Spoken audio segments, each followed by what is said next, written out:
أعوذ بالله من الشيطان الرجيم. بسم الله الرحمن الرحيم. ألم تر كيف فعل ربك بأصحاب الفيل ألم يجعل كيدهم في تضليل وأرسل عليهم طيرا أبابيل ترميهم بحجارة من سجيل فجعلهم كعصف مأكول. صدق اللہ العظیم.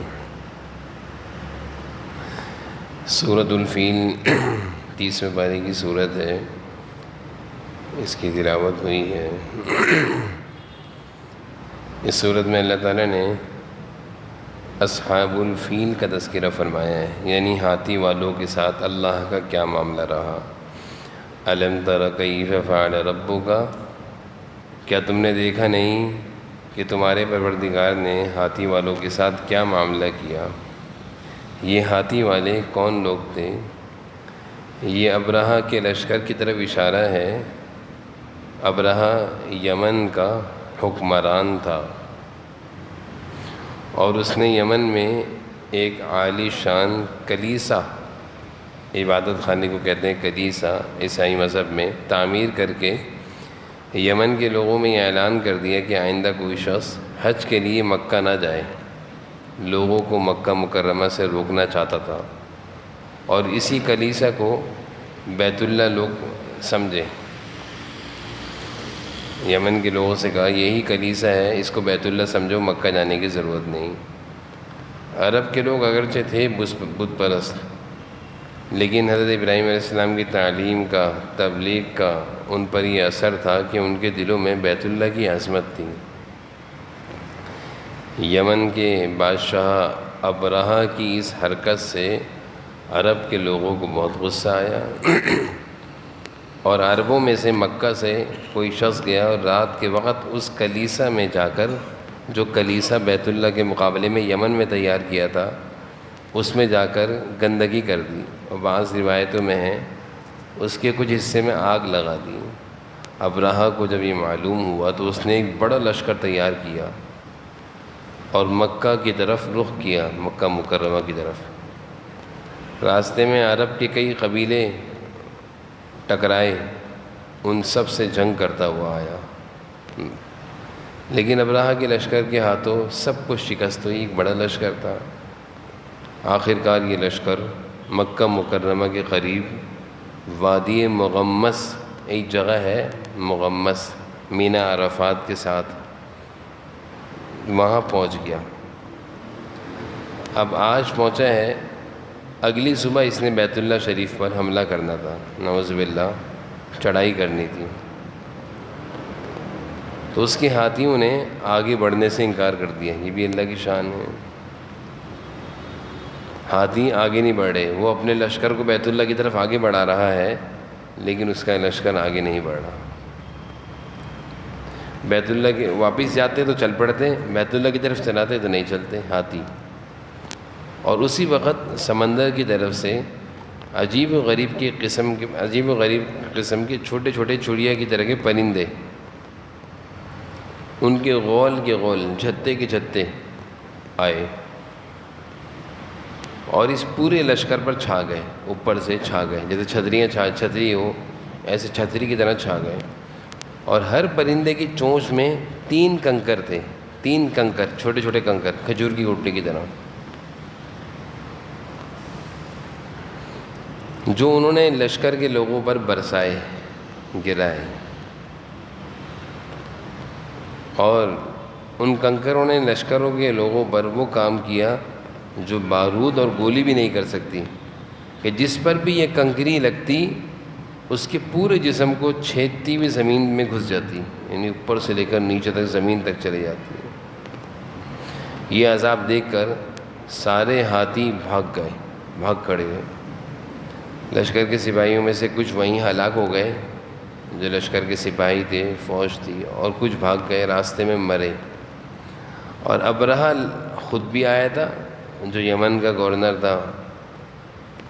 اس کے جسم میں ایسا زہر پھیلا کہ اس کا ایک ایک جوڑ، جسم کا ایک ایک جز گل کر سڑ کر گرنے لگا. اور یہ یمن بھی نہیں پہنچا، اپاہج اور اندھا ہو کر راستے میں ہی مر گیا۔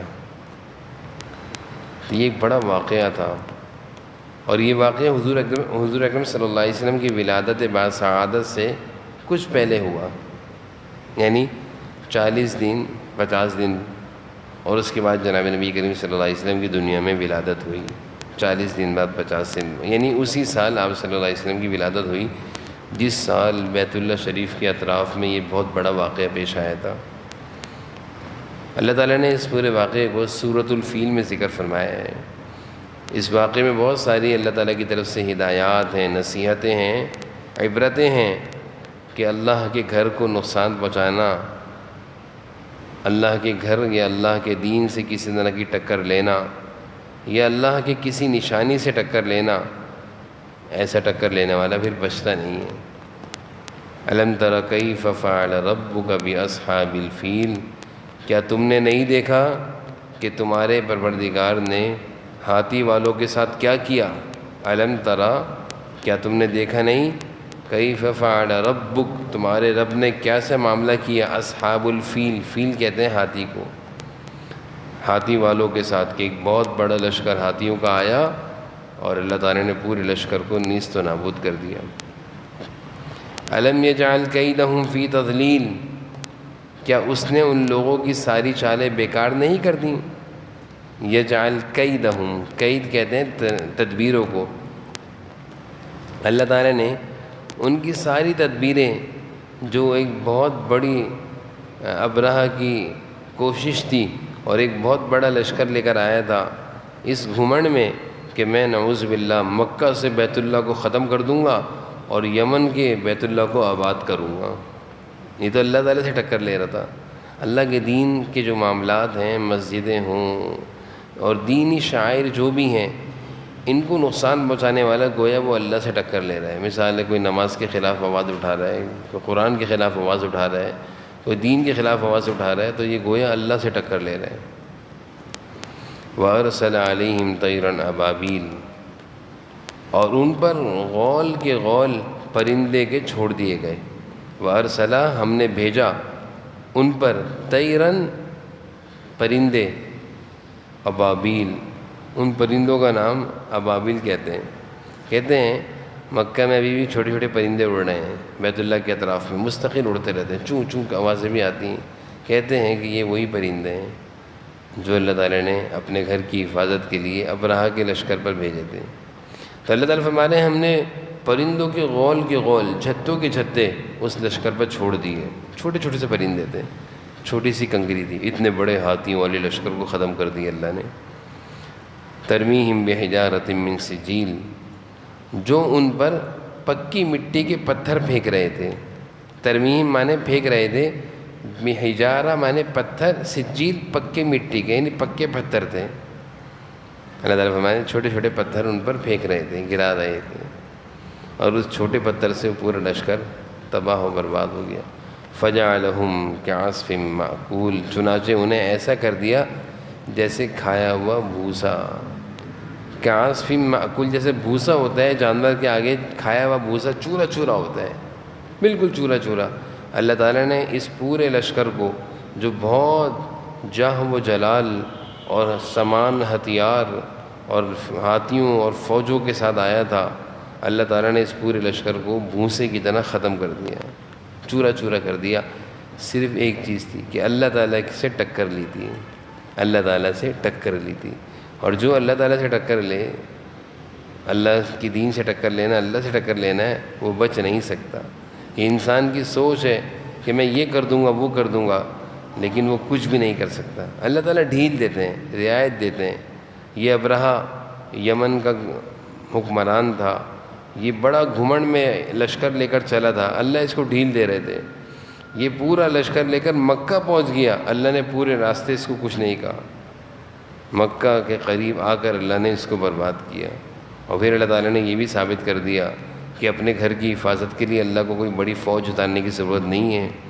اللہ تعالیٰ جب کسی کی حفاظت چاہیں تو حفاظت کے لیے اللہ تعالیٰ معمولی سی چیز کو بھی استعمال کر لیتے ہیں۔ ایک چھوٹا سا پرندہ تھا اتنے بڑے ہاتھی کو نقصان پہنچانے کے لیے، لیکن اس چھوٹے سے پرندے نے ایسا کام کیا، اور وہ چھوٹے سے کنکر جو کھجور کی گٹلی کی طرح تھا، گولی اور بارود سے ہی بڑھ کر کام کیا۔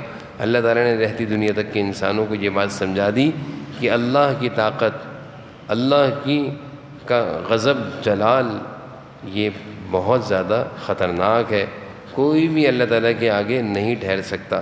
ہمیں ہر وقت اللہ تعالیٰ سے ڈرتے رہنا چاہیے، ایسے الفاظ زبان سے نہیں نکالنے چاہیے جو گھمنڈ کے ہوں، تکبر کے ہوں کہ میں یہ کر دوں گا وہ کر دوں گا۔ انسان کی کوئی حیثیت نہیں ہے اللہ کے سامنے۔ اللہ تعالیٰ سمجھنے کے